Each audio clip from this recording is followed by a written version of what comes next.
S K Umesh sir advocate ಹೇಳಿದ್ದೀನಿ ಕೇಳಿಸ್ಕೊಂಡ್ರಿ. ಬರಬೇಕು, ಬಂದ ತಕ್ಷಣ ಮ್ಯಾಜಿಸ್ಟ್ರೇಟ್ ಆಕೆ ಹೇಳಿಕೆಯನ್ನು ರಿಜಿಸ್ಟರ್ ಮಾಡಬೇಕು. 4 ದಿವಸ ಬಿಟ್ಟು ನೀನು ಸರಿಯಾದ ಕಾಮ್ ಆದಮೇಲೆ ಮೈಂಡ್ಸೆಟ್ಟಿಗೆ ಬಂದಮೇಲೆ ಅಂತ ಹೇಳೋದಕ್ಕೆ ಅವಕಾಶನೇ ಇಲ್ಲ ಸರ್. ಅದು ಈಗ ಪ್ರೊಡ್ಯೂಸ್ ಮಾಡ್ತಾರೆ ಅಂತಂದರೆ ನಾವು ಸ್ಟೇಟ್ಮೆಂಟ್ ಕೋರ್ಟ್ ನಾವು ಮಾಡ್ಕೊಳ್ತೀವಿ ಅಂತೇಳಿ ಆಪ್ಷನ್ಸ್ ಕೊಟ್ಟಾದಮೇಲೆ ಸ್ಟೇಟ್ಮೆಂಟ್ ನಡೆಯುತ್ತೆ ಸರ್. ಒಳಗಡೆ ಇನ್ ಕ್ಯಾಮ್ರಾ ಪ್ರೊಸೀಡಿಂಗಲ್ಲಿ ಮಾಡ್ಕೊಳ್ಳುವಂಥದ್ದು ಅಂದರೆ ಇವ್ರು ಹೇಳ್ಬೋದು, ಇವ್ರ ಮನೆಯವ್ರು ಏನು ಹೇಳಿರ್ತಾರೆ, ಇಲ್ಲ ಅವಳು ಹಂಗಾಗಿದೆ, ಈ ಥರ ಕಷ್ಟ ಆಗಿದೆ, ಹಾಗೆ ಹೀಗೆ ಅಂತ ಅಂದ್ಬಿಟ್ಟು ಅವ್ರು ಹೇಳಿದ್ರು ಸಹ ಅದನ್ನು ಯಾವುದೂ ಸಹ ಗಣನೆಗೆ ಬರೋದಿಲ್ಲ. ಅವಳು ಏನು ಒಳಗಡೆ ಹೋದ ತಕ್ಷಣ ಒಂದು ಸಾರಿ ಪ್ರಬುದ್ಧಿ ಆಗ್ಬಿಟ್ಟಾದ್ಮೇಲೆ ಇದು ಯಾವುದೂ ಸಹ ಅದು ಕಾನೂನು ವ್ಯಾಪ್ತಿ ಒಳಗಡೆಗೆ ಬರಲ್ಲ. ಇಲ್ಲ ಆ ಥರ ಅವಕಾಶ ಯಾವುದೂ ಇಲ್ಲ. ಕೇಳ್ತಾರೆ, ನೀನು ಬಂಧನದಲ್ಲಿ ಇಟ್ಟಿದ್ರಾ, ಇದನ್ನೆಲ್ಲ ಕೇಳ್ಬೋದು, ಅಧಿಕಾರ ಇದೆ ಒಳಗಡೆ. ನೀನು ಎಲ್ಲಿದ್ದೆ ಇದುವರೆಗೂ, ಎಷ್ಟು ದಿವಸದಿದೆ, ಯಾಕೆಂದರೆ ಇದನ್ನೆಲ್ಲ ನಡವಳಿಗಳು ನೋಡ್ತಾ ಇದ್ದಾರೆ ನೋಡಿ ಪೂರ್ಣ ಪ್ರಮಾಣದಲ್ಲಿ. ಅದನ್ನು ಕ್ವಶನ್ ಮಾಡ್ತಕ್ಕಂಥದ್ದು ಮ್ಯಾಜಿಸ್ಟ್ರೇಟ್ ಅವ್ರಿಗೆ ಅಧಿಕಾರವೂ ಇರ್ತದೆ. ಇಷ್ಟು ದಿವಸ ನೀನು ಯಾಕೆ ನೀನು ಎಲ್ಲಿದ್ದೆ, ಯಾರು ಸಂಪರ್ಕದಲ್ಲಿದ್ದೆ ಅಂತ ಕೇಳದೆ ಹೋದ್ರು, ನಿನ್ಗೆ ಏನೇನು ಕಷ್ಟ ಆಯಿತು, ಯಾಕೆ ಹಿಂಗೆ ಓಡಾಡ್ತಾ ಇದ್ದೆ, ಯಾಕೆ ಭಯ ಬೀಳ್ತಾ ಇದ್ದೆ ಅಂತೇಳಿ ಅವಳ ಒಂದು ಇದಕ್ಕೆ ತಗೊಳ್ಳೋಕ್ಕೋಸ್ಕರ ಮಾತಾಡ್ಸ್ತಕ್ಕಂಥದ್ದೆಲ್ಲ ಮಾಡ್ತಾರೆ. ಖಂಡಿತವಾಗ್ಲೂ ಮಾಡೇ ಮಾಡ್ತಾರೆ. ಯಾಕೆಂದರೆ ನಾವು ಮಾಡುವಾಗ ಯಾವತ್ತೂ ಇಲ್ಲದೇ ಇರೋ ಕಾರಣಕ್ಕೋಸ್ಕರನೇ ನಾವು ಕಾಪಿ ಈಗ ಹಾಕಿದ ತಕ್ಷಣನೇ 164 ಆದ ತಕ್ಷಣ ಕಾಪಿ ಅಪ್ಲೈ ಮಾಡ್ಬಿಟ್ಟು ತೊಗೊಬಿಡ್ತೀವಿ. ನಾವು ಕಾಯ್ತಾ ಇರ್ತೀವಿ ನಾವು ಅದನ್ನ ಕಾಪಿ ತಗೊಳ್ಳೋಕೆ. ಅದು ಪಬ್ಲಿಕ್ ಡೊಮೈನ್ ಹೋಗ್ತದೆ, ಯಾಕಂದ್ರೆ ಅಲ್ಲಿ ಪೊಲೀಸರು ಇರೋದಿಲ್ಲ. That is not allowed. Let the lawyer say that. It should be a confidential matter. IO can have it, but it cannot become public domain. Public sir, IO open let the lawyer say that. IO ನೇ ಹೇಳ್ತಿರೋದು sir.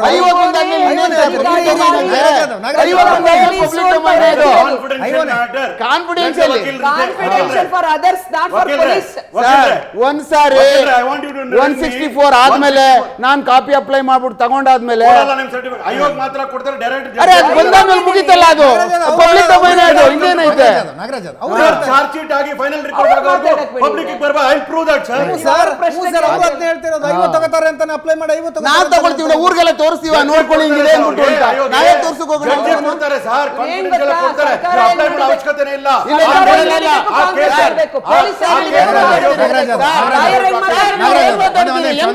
Confidential ಕಾನೂನು ಇಲ್ವಾ sir? ಒಂದೇ ನಿಮಿಷ Nagaraj apply ಮಾಡಬೇಕು.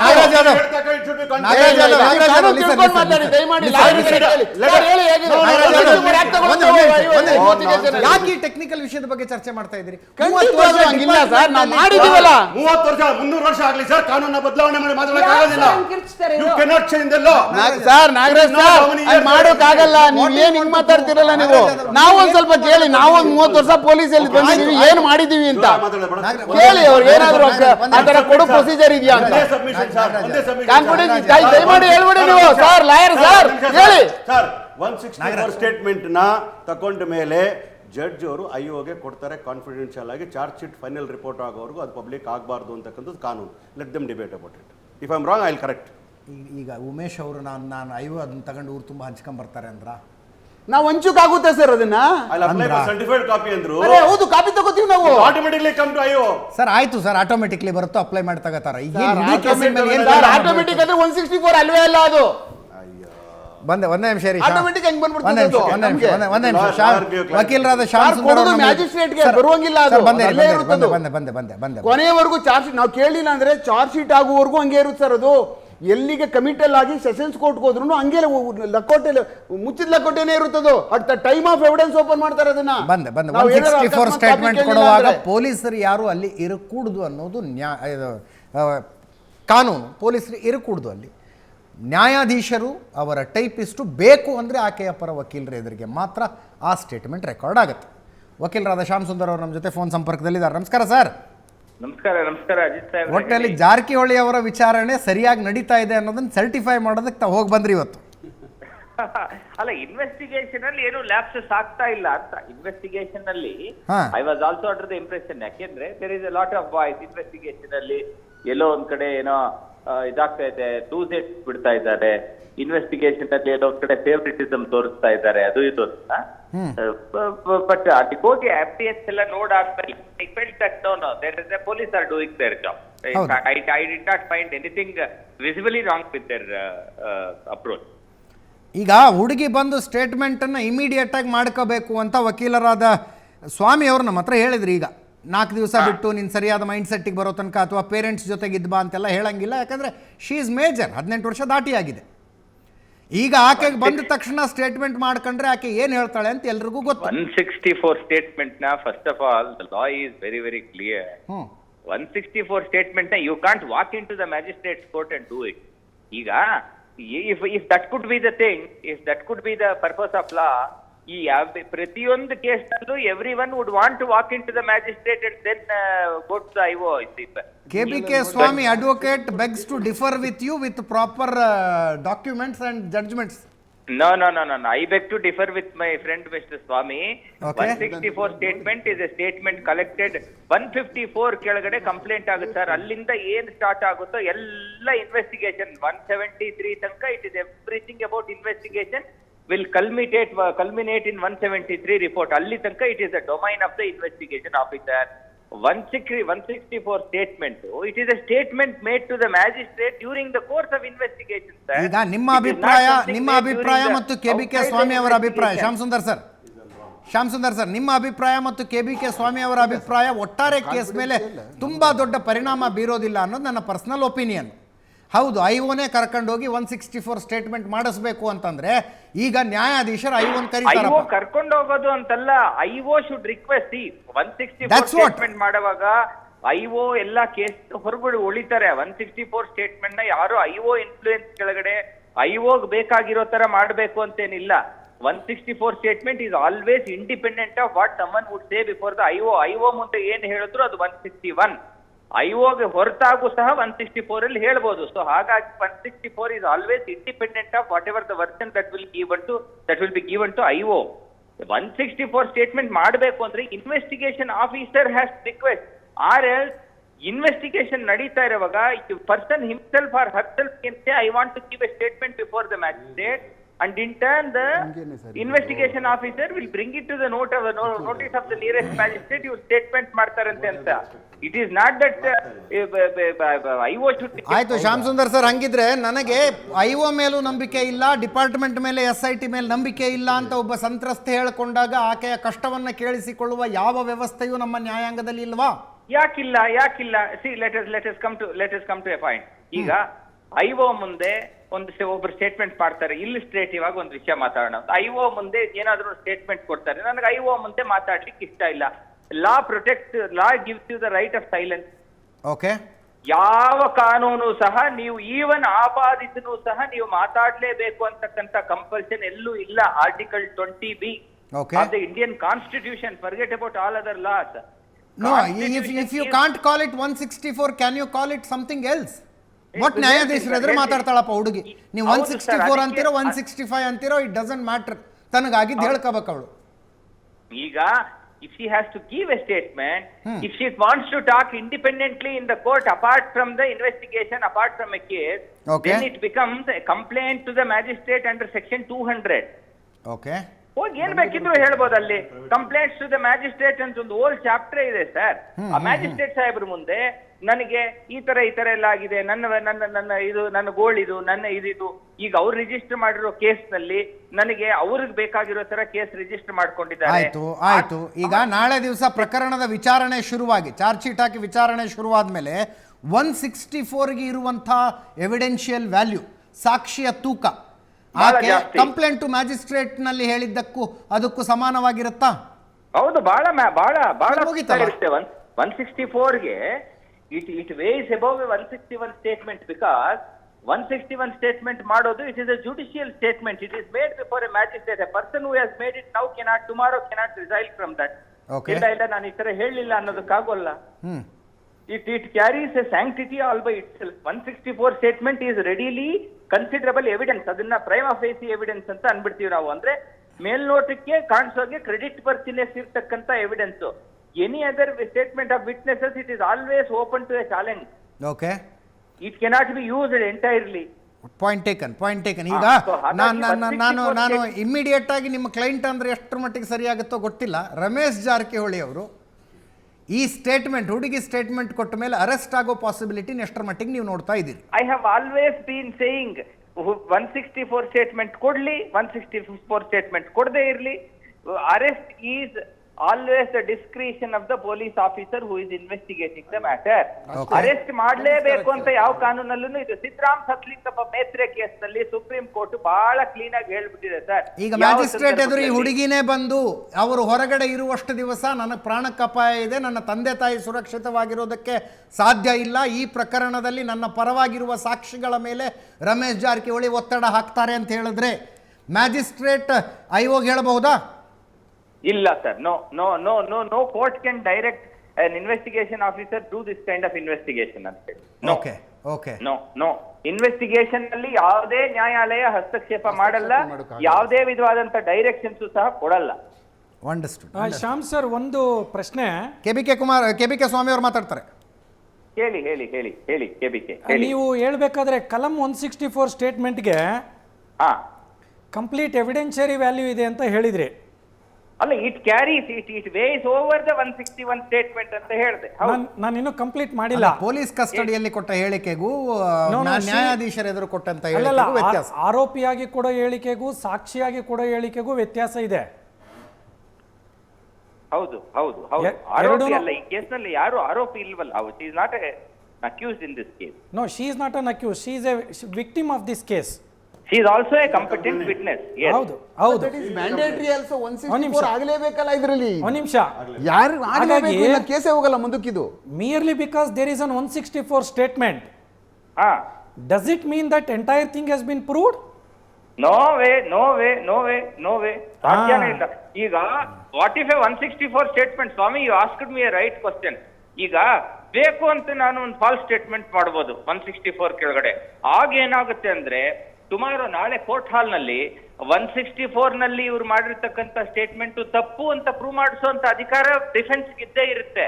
ಅದೇನಾದ್ರೂ prove ಆಯ್ತು ಅಂದ್ರೆ then the person who has made the 164 statement will be prosecuted for perjury, for giving false evidence. ಆದರೆ once 164 statement has been recorded, IO cannot go back and record further statement under 161. Of course, that is very clear.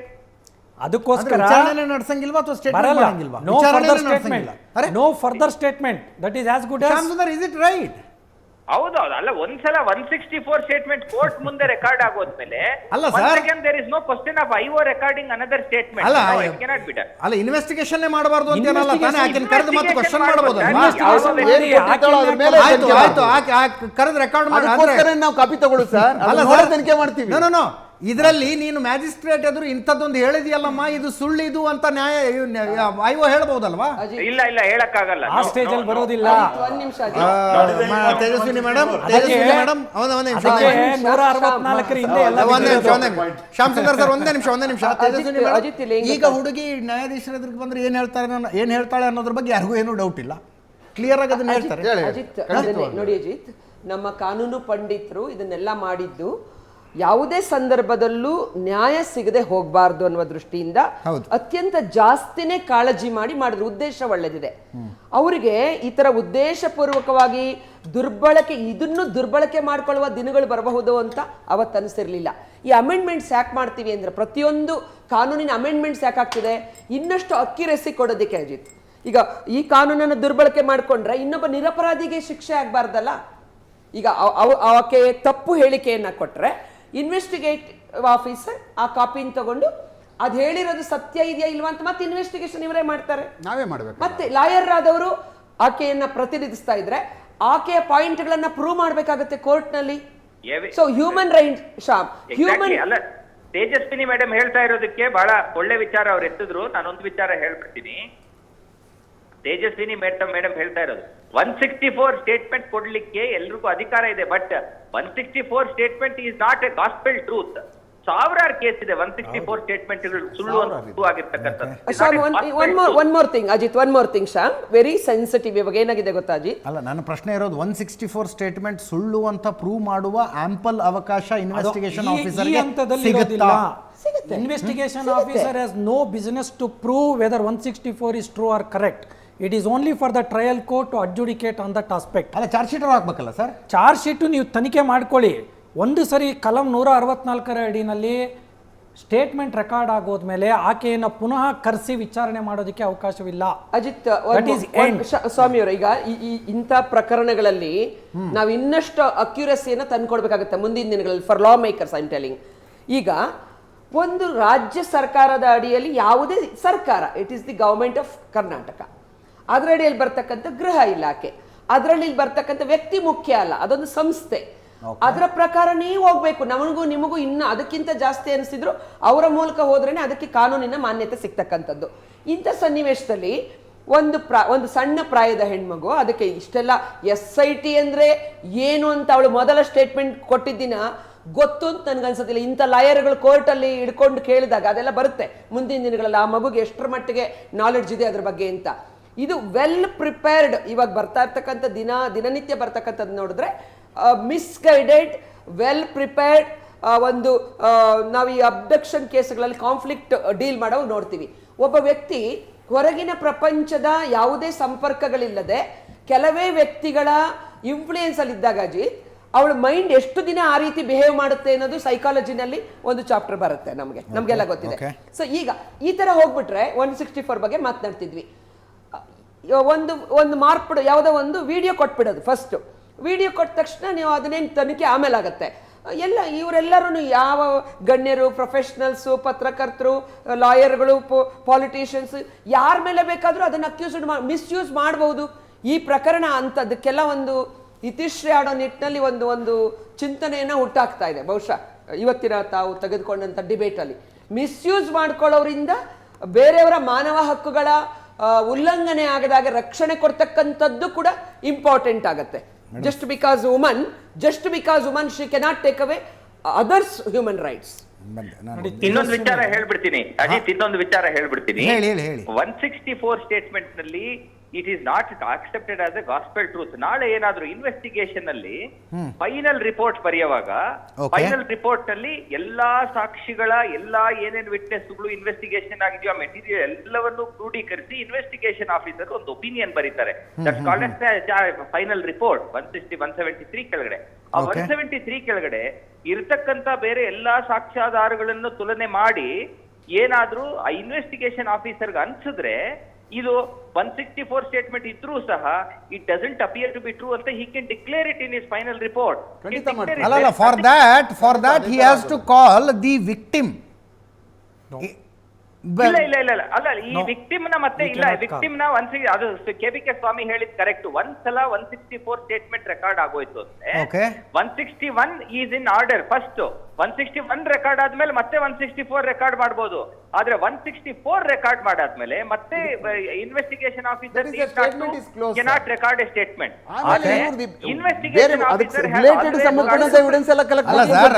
Shyam Sundar sir ಅಲ್ಲಿ ಏನು ಹೇಳಿಕೆ ಕೊಟ್ಟಿರುವಂತ ಎಲ್ಲಾ evidence ಮಾಡ್ತೀವಿ ನಾವು. Sir 164 ನಲ್ಲಿ ನೀಡಿರುವ ಒಂದು ಹೇಳಿಕೆ 164 ನಲ್ಲಿ ನೀಡಿರುವ ಒಂದು ಹೇಳಿಕೆ ಸುಳ್ಳು ಅಂತ ಇನ್ವೆಸ್ಟಿಗೇಷನ್ ಆಫೀಸರ್ಗೆ ಅನ್ನಿಸಿದಾಗ ಆತ ಕರೆದು ಕೇಳಬೇಕಲ್ಲ. ಈಗ ಫಾರ್ ಎಕ್ಸಾಂಪಲ್ ಇದೇ ಕೇಸಿಂದ ಅಲ್ಲ, ಒಂದೇ ನಿಮಿಷ ಈಗ ಇದು ಹೆಂಗಂದ್ರೆ ಎಕ್ಸ್ಪರ್ಟ್ ಟಾಕ್ ಆಗೋದು ಬೇಡ, ನಮ್ಮ ವೀಕ್ಷಕರು ನೋಡ್ತಿರ್ತಾರಲ್ಲ ಅವ್ರಿಗೆ ಅರ್ಥ ಆಗೋ ರೀತಿಯಲ್ಲಿ ಹೇಳ್ತೀನಿ. ಅಲ್ಲ ಈಗ ಒಂದೇ ನಿಮಿಷ ಅಲ್ಲ, ಗೊತ್ತಾಯ್ತು. ಒಂದೇ ನಿಮಿಷ ನಾನು ಹೇಳೋದು ಶ್ಯಾಮ್ ಸುಂದರ್ ಸರ್, ಈಗ 164 ಸ್ಟೇಟ್ಮೆಂಟ್ ಕೊಟ್ಬಿಡ್ತೀನಿ. ತಾವು ಕೇಳ್ತಾ ಇರೋದು ಪರ್ಫೆಕ್ಟ್ ಆಗಿದೆ. ಒಂದೊಳ್ಳೆ ಉದಾಹರಣೆ ಕೊಟ್ಬಿಡ್ತೀನಿ. ಒಂದು ಕೇಸ್ ನಲ್ಲಿ ಕೇವಲ 164 ಸ್ಟೇಟ್ಮೆಂಟ್ ಇದೆ ಅಂತ ತಿಳ್ಕೊಳ್ಳೋಣ. ಬೇರೆ ಯಾರು ವಿಟ್ನೆಸ್ಗಳು ಮುಂದೆ ಬರಲಿಲ್ಲ ಹೇಳಲಿಕ್ಕೆ, ಬೇರೆ ಏನು ಸಾಕ್ಷಿಗಳು ಜಮಾವಣೆ ಆಗ್ಲಿಲ್ಲ, ಕೇವಲ 164 ಸ್ಟೇಟ್ಮೆಂಟ್ ಇದೆ ಅಂತ ತಿಳ್ಕೊಳ್ಳೋಣ. A charge sheet can be filed only on the basis of 164 statement.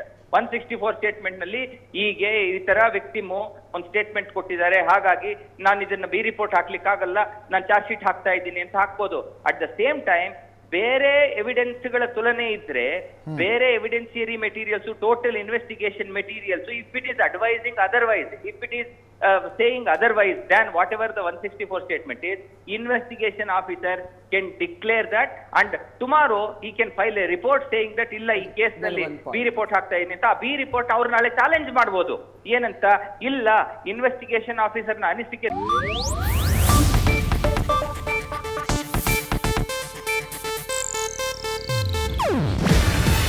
ಇದು ಏಷ್ಯಾನೆಟ್ ನ್ಯೂಸ್ ನೆಟ್ವರ್ಕ್ ಪ್ರಸ್ತುತಿ. ನೀವು ನೋಡ್ತಿದ್ದೀರಾ ಏಷ್ಯಾ ನೆಟ್ ಸುವರ್ಣ ನ್ಯೂಸ್.